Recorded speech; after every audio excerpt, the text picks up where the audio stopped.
is with Israel's hyper focus on Iran then anyway? Like this obsession at this point. So as we talked about, it's kind of a distraction for Rabin in the first place.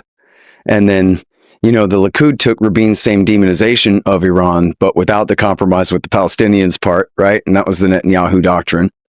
And I always thought, well, not always, but, it was an issue that potentially it seemed to make more sense for Netanyahu to not really seek regime change in Iran, to hawk it up against them, at all times, keep tensions high. But isn't Iran the basis of trying to rally all the Gulf states to come and be partners with Israel now? That like, come on, we have to have a united front against the Persians, especially since Netanyahu's men in America convinced George W. Bush to go to Baghdad and put Iran's best friends in power there.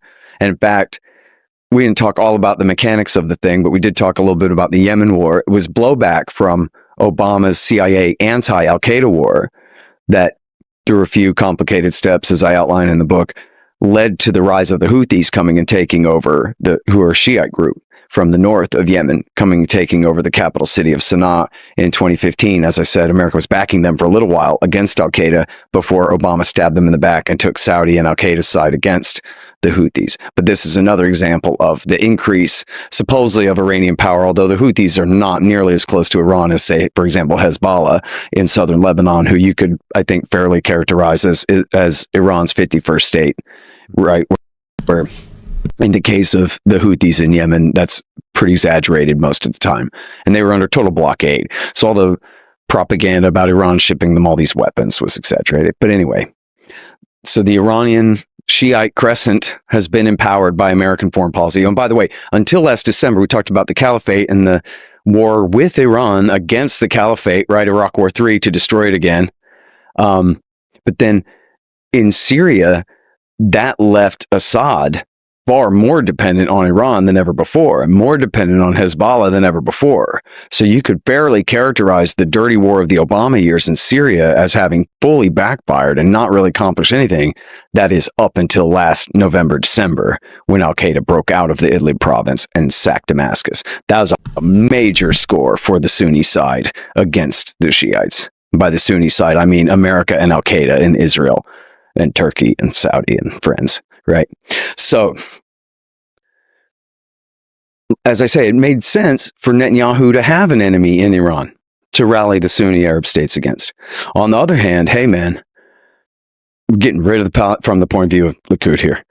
We're getting rid of the Palestinians, at least of the Gaza Strip. West Bank is next.